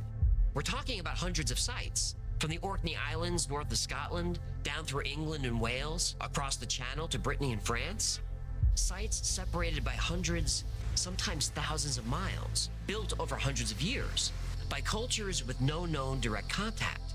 Yet they all used the same 2.72 feet, the same megalithic yard, with the same geometric and astronomical sophistication. Whenever I watch these, I never fact check them. Like, mainstream archaeology didn't have many answers. The conventional view was that Neolithic societies were isolated. They were small bands of people. They didn't travel. They didn't trade. They didn't communicate. The idea of a standardized, precise measurement shared across such vast distances seemed impossible. But none of this was written down. No instructions were carved in stone. And there's no evidence of simple math and geometry getting more complex over the years. It's as if this sudden, highly advanced knowledge just appeared. And once this knowledge arrived, it was all over Europe. Then researchers started looking for evidence of the megalithic yard in other parts of the world. Now, they were mostly looking for ways to disprove the yard. Instead, they found more evidence of it. Oh, man. The ancient Egyptians used a remen, which measured 14.6 inches. Now, if you make a triangle that is 1 remen wide and 2 remen tall, the diagonal or hypotenuse is 32.6 inches. That's exactly 1 megalithic yard. Again, calculated using the Pythagorean theorem thousands of years before he discovered it. Make a triangle that's 1 ancient Sumerian cubit wide and half a cubit tall, you get 1 megalithic yard. Other measurements from ancient Mesopotamia also hint at a common base unit in Pythagorean triangles. Do a little break right now. It was like finding fragments of the same ancient system scattered across the globe. Video. And yeah, we're taking a break, so I'll be right back.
And we are live back.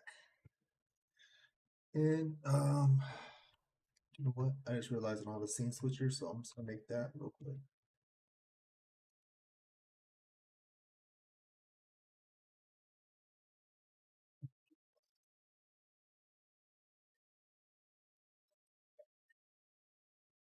I do have one. I just I'll be right back. Just waiting on it. So that real quick. Back. Just make sure it's working. All right, cool. Well, we're gonna get another ARAM in, and we're gonna finish up. Remnants of a once universal language of measurement, a language that predated all known civilizations. This raised a fundamental question. Did independent cultures independently arrive at the exact same unit of measurement? Highly unlikely. Did knowledge slowly spread through undocumented contact over generations? Possible, but hard to prove. Or did it point to something more profound? Evidence of a common origin, a shared, older source culture. The similarities across cultures were too strong to ignore. Egypt, Britain. The pattern pointed to a global system, a system inherited from a civilization that came before them all. A civilization that understood cosmic cycles, that possessed advanced mathematics, that spread its knowledge across the ancient world. A civilization wiped from history, leaving only echoes of its knowledge. A civilization encoded in stone, preserved in the dimensions of sacred sites. A civilization hidden in plain sight for thousands of years. A civilization like Atlantis.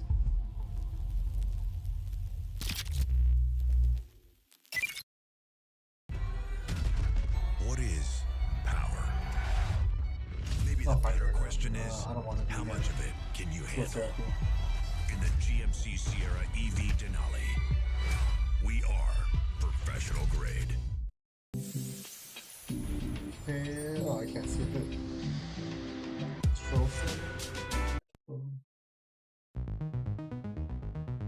It's trying to get out. Fragments of an ancient measurement system found across continents, linked by mathematical principles that shouldn't exist. A civilization like Atlantis seemed like a ridiculous explanation, but Alexander Thom was just following the evidence. He wasn't searching for myths or legends. He was an engineer. He didn't believe in magic. He believed in math, in numbers, in patterns that couldn't be dismissed as coincidence. He spent decades mapping megalithic sites. His detailed surveys uncovered something other researchers missed. The ancient sites weren't randomly placed. Their positions formed straight lines across Britain and France. When researchers plotted major megalithic sites on maps, unexpected geometric patterns emerged. Stonehenge, Avebury, Glastonbury Tor, they formed an isosceles triangle. The distance of the long sides, 19,000 megalithic yards exactly. And the angles between them are 23.5 degrees. That's the same angle of the Earth's axial tilt. The ring of Brodgar, Callanish, and Maes Howe created another perfect triangle whose size could be measured in perfect megalithic yards. Not in fractions of yards, in whole numbers. And the angle in that triangle is 27.5 degrees. That matches the moon's lunar standstill angle. The Rollright stones, Arbor Low and Stanton Drew, form a megalithic yard triangle containing the angle 43.2 degrees. 43.2 and 432 appear everywhere from Norse mythology to ancient Egyptian architecture, specifically the Great Pyramid. Other sites revealed similar geometric relationships. Sites separated by mountains, by water, by huge distances, yet maintained mathematical connections with each other. The strangest triangle connects three sacred sites, Stonehenge, Silbury Hill, and Old Sarum. The sides form a 3-4-5 Pythagorean triangle, perfect proportions, perfect whole number megalithic yards on all sides, a perfect right angle. It's the foundation of all architectural design. Neolithic builders were using this principle thousands of years before the pyramids were built in Egypt, and they were using it at a landscape level, over miles of terrain. These alignments weren't visible from the ground. They can only be seen from high above, very high. from high in the atmosphere or from orbit. How did ancient people know these perfect alignments without aerial surveys, without satellites, without flight? The engineering required to do this wasn't just impressive, it was impossible, at least for Neolithic people with simple tools. The margin of error was smaller than the width of a human hair, but the sites maintained this accuracy over distances of hundreds of miles, over uneven terrain, over rivers and valleys. Even modern surveying equipment would struggle to achieve this. These discoveries were revolutionary, but the academic establishment was not impressed. The findings were uncomfortable. Traditional archaeology couldn't explain them. Tom's work was dismissed and ridiculed. He was marginalized. But the numbers didn't lie. The alignments were real. The cosmic connections were real. The ancient builders weren't just placing stones randomly. They were mapping something flowing through the earth. Alexander Thom didn't have the technology to detect it, but now we do.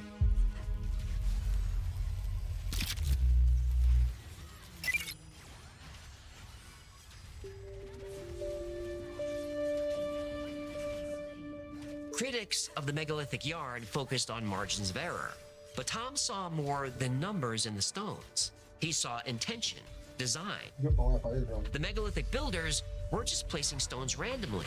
They were mapping something flowing through the Earth's crust. These invisible pathways connecting ancient sites weren't just imaginary lines on maps. They were something real, something physical, something measurable. In 1921, amateur archaeologist Alfred Watkins noticed ancient sites formed straight alignments across the British landscape. He called these paths ley lines. Watkins saw them as simple trade routes, old roads connecting sacred places. But decades later, researchers found something stranger. These lines didn't just connect sites. They followed Earth's magnetic field lines. They tracked underground water sources. They aligned with natural fault lines in the Earth's crust. The Earth isn't solid rock all the way through. It's a dynamic system. Molten iron core, magnetic field, tectonic plates, currents flowing beneath our feet. Modern instruments detect subtle electromagnetic fluctuations along these ancient alignments, places where the Earth's natural energies concentrate, flow, and interact. What if the megalithic yard wasn't just about measuring distance? What if it measured wavelengths, frequencies, energy patterns in the Earth itself? Some researchers believe megalithic sites were built where these natural energies peak. The stones acted as markers, as amplifiers, as instruments tuned to the Earth's subtle energies. Scientists at Edinburgh University found that stone circles often sit above underground streams and geological fault lines, places where Earth's magnetic field shows measurable anomalies. The megalithic yard could have been derived from these energy wavelengths, a unit calibrated to the planet's natural resonance. Ancient cultures around the world spoke of invisible energy lines. Chinese feng shui mapped dragon currents flowing through the Earth. Australian Aborigines followed song lines across the continent. Native Americans built on power spots where the Earth's energy was strongest. Same concept, different names. The megalithic builders may have been tapping into these currents, using stones to mark them, channel them, maybe even harness them for purposes we still don't understand. Not through primitive superstition, but through direct observation, through scientific measurement, through mathematical precision using the megalithic yard. If true, these prehistoric engineers weren't measuring miles or feet, they were measuring the Earth's energy grid, a sophisticated technology hidden in plain sight. Monuments built as instruments, tuned to the planet itself.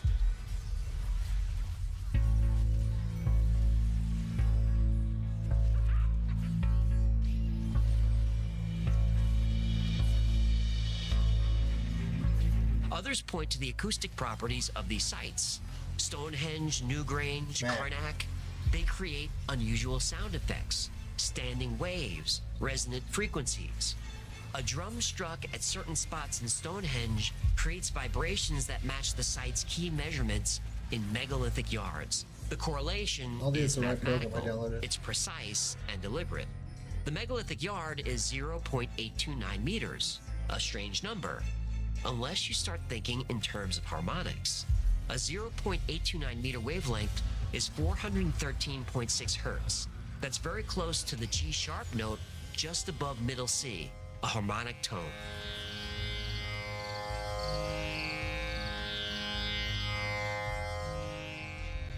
Odin Valhalla Rising, now available on mobile and PC, exclusively with Google Play Games.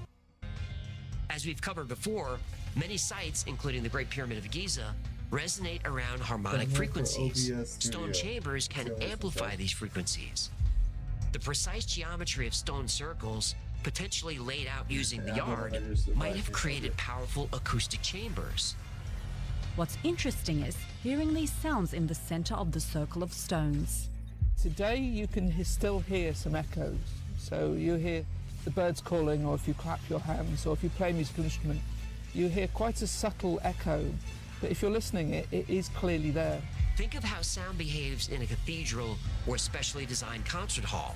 These ancient sites, built with massive stones positioned according to specific measurement, could have resonated at specific frequencies when exposed to wind, chanting, or drumming.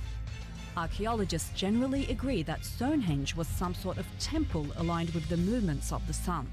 But a research team at the UK's University of Huddersfield believe its stones might also have been positioned to create acoustic effects. And when you clap your hands, sound leaves your hands, goes off, then it hits all the stones in the circle and comes back. And because I'm right in the center, there's a bit of a focus.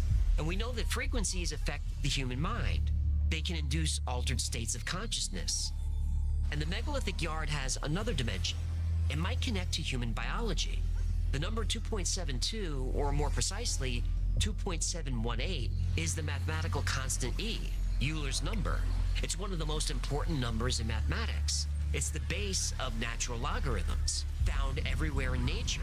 The growth patterns of shells, the unfurling of leaves, the distribution of prime numbers, even the way nerve signals travel through your body. It's a fundamental constant of reality. And the megalithic yard matches Euler's number. This is either the biggest coincidence in archaeological history or evidence of profound mathematical knowledge, knowledge that shouldn't exist in the Stone Age. And then there's the most radical idea, that the megalithic yard wasn't developed by Neolithic humans struggling with basic survival, that it's a remnant, a piece of inherited knowledge passed down from a much older, far more advanced civilization that disappeared long ago. Survivors of a great flood, like Atlantis, Mu, Lemuria, or maybe the great builders of Tartaria, or maybe visitors from somewhere else. Visitors who came to Earth and gave primitive humans a gift, a number, a literal universal number that allowed humanity to take a great leap forward. The megalithic yard can be found everywhere you look for it, in stone, in the sky, running through the earth. It's a number that wasn't just used to measure distance, but was a key related to frequency, vibration, sound, gravity, and consciousness. It's a number that seems to be connected to reality itself.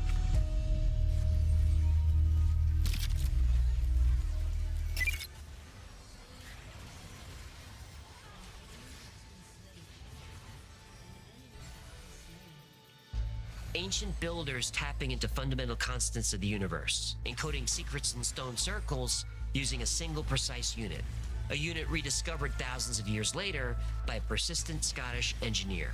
It's a great story, but is it true? Alexander Thom made a good case, but the better our technology gets, the more precisely we can measure things. So does Thom's theory hold up today? Thom claimed his unit, 2.72 feet, was used with remarkable precision across hundreds of sites. But later, researchers applying more modern methods disagreed.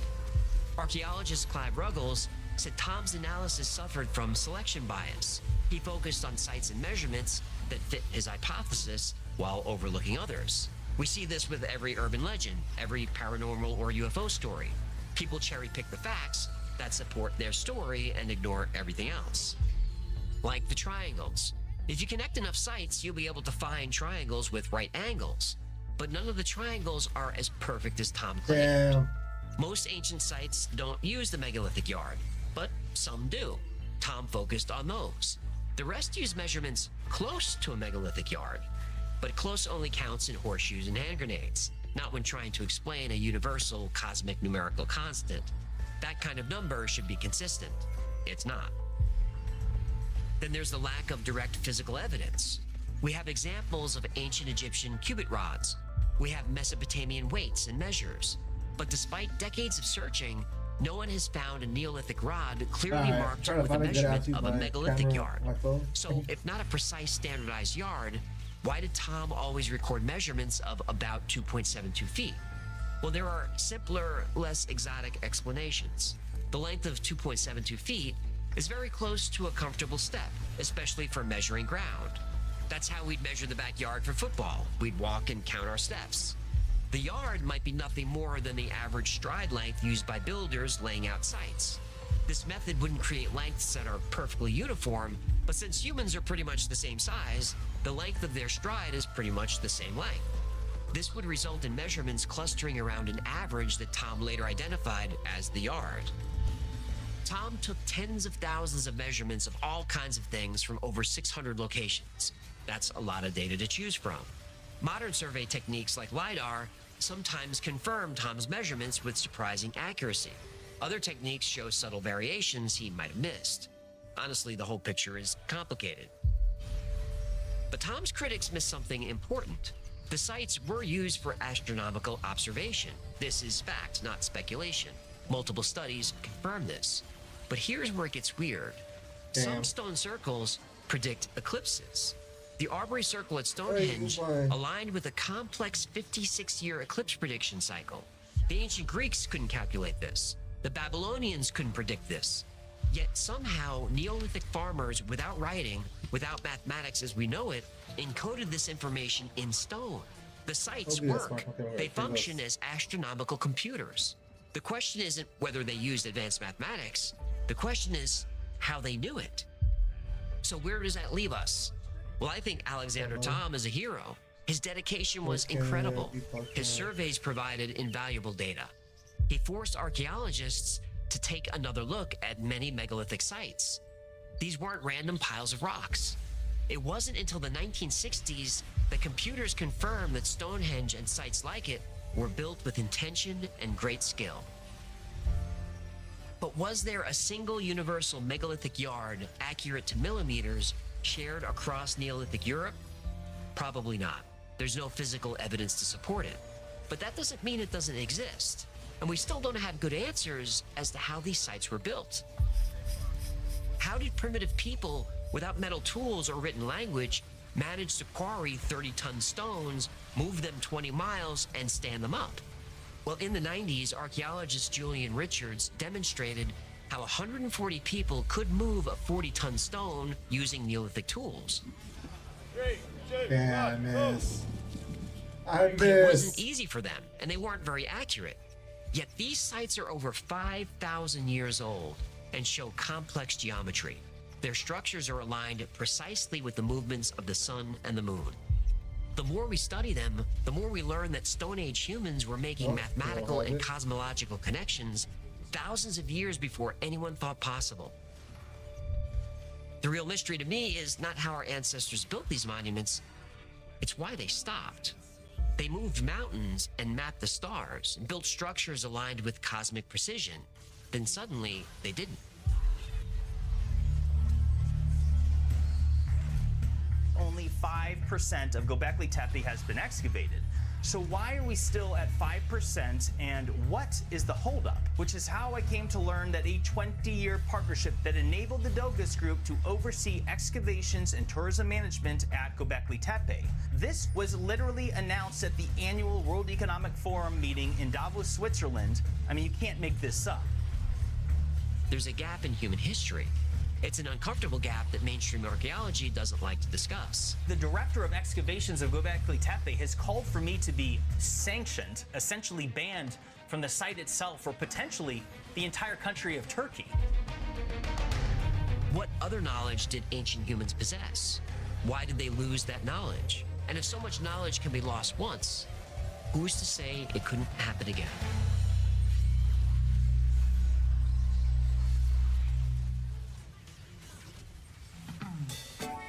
for listening or watching the Wi-Fi Stripped, where I try to get right to the point, right to the story, and then right to the truth. But like most topics we cover in the Wi-Files, today's was recommended by you.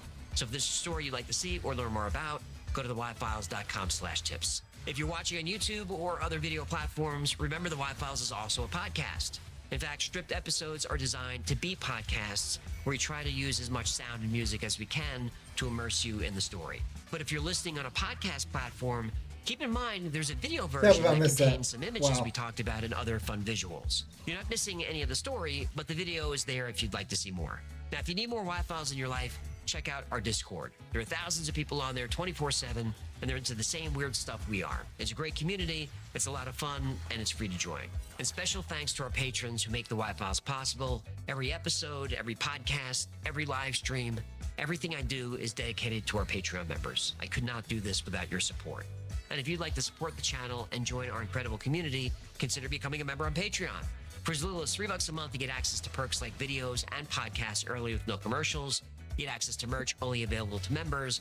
Plus, you get 2 private live streams every week just for you. And the whole Wi-Files team is on the stream. And you're welcome to turn on your webcam, ask a question, talk about anything you like. I think it's the best perk there is. Another great way to support the channel is grab something from the Wi-Fi store. And I do everything I can to keep the prices as low as possible. There's no $30 t-shirts or nonsense like that. Plus, if you become a member on YouTube for $3, you get 10% off everything in the Wi-Fi store forever. And if you want to join for just 1 month to get the coupon code and then cancel, that's completely fine. The YouTube membership is meant to save you money, not make me money. In fact, every dollar from YouTube memberships goes to my incredible team. Those are the plugs, and I hope you had fun, and I hope you know that me and everyone at the Wi-Files is working really hard for you. So until next time, be safe, be kind, and know that you are appreciated.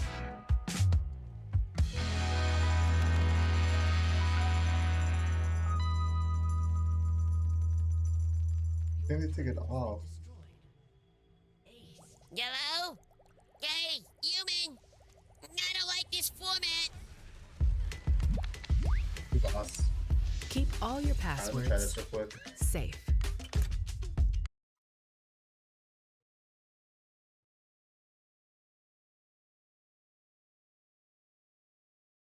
They end up making sweet love to Sigourney Weaver and Hang then, on. What? That's the plot of Ghostbusters.